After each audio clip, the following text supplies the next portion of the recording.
Bonjour à tous, vous écoutez Parlons d'Europe, émission proposée par la Maison de l'Europe de Tours, Centre Val-de-Loire, Centre d'information Europe Direct.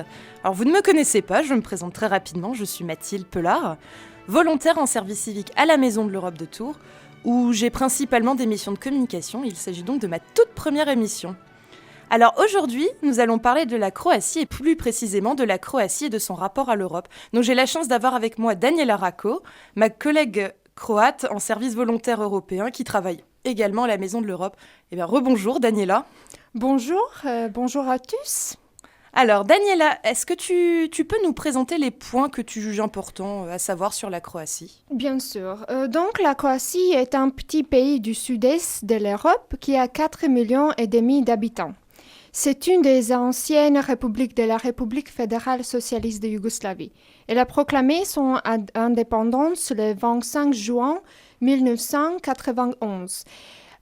Aujourd'hui, elle a une économie de marché stable et elle est même devant la Bulgarie et la Roumanie en ce qui concerne la performance économique. C'est aussi un pays touristique.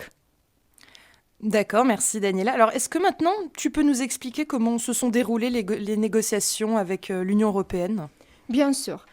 En raison de la guerre, aucune relation contractuelle globale n'était établie entre la Croatie et l'Union européenne avant 2001. Donc, après le changement de gouvernement en 2000, la Croatie est sortie de l'isolement international et elle a signé en octobre 2001 un accord de stabilisation et d'association avec l'Union européenne. Donc, la Croatie a déposé sa candidature en 2003. Elle est ainsi devenue le premier pays candidat des Balkans occidentaux. La Croatie a achevé ces négociations en 2011 avec succès, mais cette négociation était parfois dure et exigeante. En 2012, 66% de la population croate s'est prononcée favorablement à l'adhésion. Et donc, le 1er juillet 2013, la Croatie devient le 28e État membre de l'Union. Aujourd'hui, elle est représentée par 11 députés européens au Parlement européen. Cependant, le pays ne devrait pas adopter la monnaie unique avant les années 2019-2020 et il n'est pas prévu non plus qu'il rejoigne l'espace Schengen. D'accord, merci Daniela. Pourquoi vouloir adopter la monnaie aussi tard ? Est-ce que tu as une idée ? Je pense que c'est à cause de notre marché. Notre économie, c'est toujours faible. Nous avons l'offre d'adhésion a été rendue possible grâce au renforcement des institutions du pays, des réformes électorales, grâce à l'amélioration du statut des minorités, mais il faut encore travailler beaucoup. Mais j'en doute pas, oui.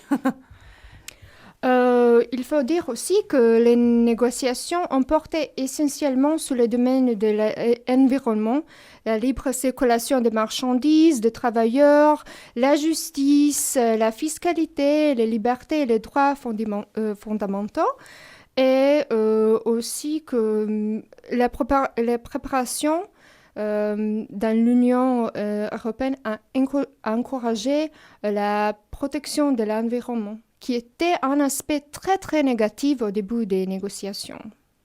Qu'est-ce que vous avez mis en place Qu'est-ce qui a été mis en place, je veux dire, au sujet de l'environnement dans les grandes lignes ? Donc, on trie des déchets, c'est plutôt le domaine qui a fait beaucoup, qui a introduit des mesures. D'accord. Bon, merci ma chère Daniela. On se retrouve tout de suite après une courte page de publicité. À tout de suite.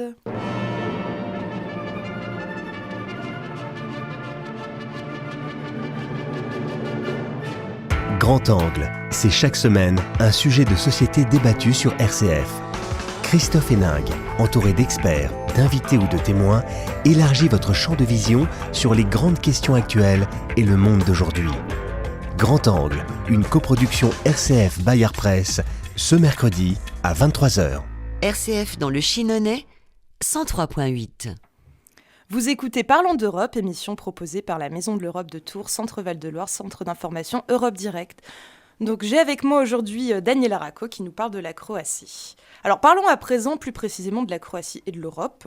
La Croatie qui, rappelons-le, vite fait, est rentrée dans l'Union européenne en 2013. Cela fait donc déjà seulement 3 ans. Ça dépend comment on voit les choses. Alors Daniela, tu as vécu et tu te souviens très bien de cette entrée dans l'Union européenne. Alors quels sont les changements que tu as pu observer, positifs comme négatifs ? Oui, je me souviens très bien de l'entrée. Beaucoup de projets ont été rendus possibles grâce à coup de pouce des fonds européens, surtout les projets des petites et des moyennes entreprises pour lesquelles il est maintenant possible de faire des affaires sur tous les marchés de l'Union européenne. Depuis l'adhésion, je me remarque qu'il y a plus de touristes que dans le passé. Nous avons des paysages impressionnants. Il y a beaucoup de potentiel, mais il faut encore améliorer la qualité de service. Donc, les fonds européens sont à la disponibilité de la Croatie et il faut les utiliser.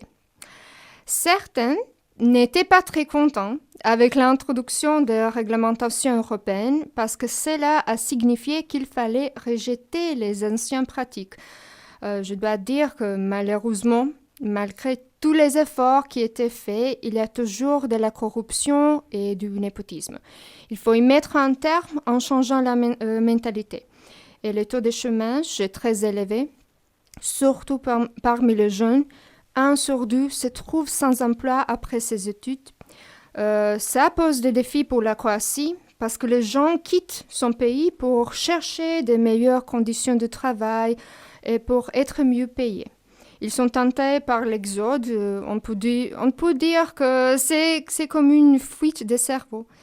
Mais en fait, c'est un paradoxe, car il nous manque des spécialistes, par exemple dans la profession médicale, qui est en train de perdre beaucoup de personnel médical. Oui, donc qu'est-ce qu'on pourrait retenir de l'opinion générale des Croates sur l'Union européenne ? Elle a pas l'air, ça a l'air positif comme négatif. Du tiers de la population a dit oui. Ils ont voulu adhérer à l'Union européenne. L'adhésion nous a ouvert la porte vers l'Union, vers l'Europe. Mais aujourd'hui, je dois dire que parmi la population, les opinions sont divisées. Certains estiment que l'Union européenne ne fera pas des miracles pour résoudre les problèmes auxquels est confronté le pays, alors que d'autres ont accueilli cette entrée avec beaucoup d'enthousiasme. Cependant, il y a des eurosceptiques qui ne voient pas les avantages que l'Union européenne nous peut apporter, mais je crois qu'ils sont juste mal informés et qu'ils ne comprennent pas que le changement ne se passe pas du jour au lendemain. Il faut travailler pour faire du progrès, il faut bouger. La Croatie a besoin de gens qui sont ambitieux, qui ont des projets. Est-ce que certaines personnes qui étaient favorables à l'entrée de l'Union européenne sont déçues au final pour l'instant de ce qui est des mesures qui ont été prises ? Oui, un peu. Ils pensent qu'il n'y a pas de changement. Voilà. Et c'est peut-être lié au manque d'informations aussi. C'est le manque d'informations. Ils ne sont pas au courant de ce que l'Union européenne fait, ce que les politiciens font. Voilà.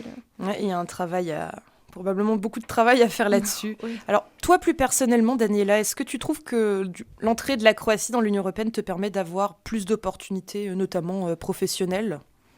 Oui. Oui, il y avait des possibilités pour les Croates avant l'adhésion à l'Union européenne, mais c'était plutôt limité parce que nous n'étions pas un pays membre de l'Union européenne et les démarches administratives étaient compliquées. Maintenant que nous sommes un pays membre, nous avons beaucoup plus d'opportunités. Beaucoup de gens partent à l'étranger pour étudier et travailler. Donc, avec le programme d'échange Erasmus+ de l'Union européenne, ils peuvent profiter de la mobilité et la coopération entre les universités et les partenaires pour effectuer une partie des études, faire un stage ou le service volontaire européen.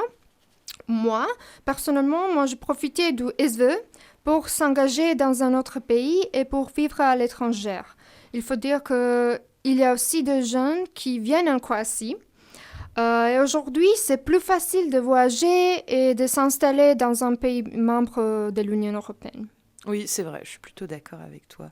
Alors, je te remercie, Daniela, pour ton intervention et je vous remercie à tous de votre écoute. C'était une grande première pour moi. J'espère que j'étais à peu près efficace.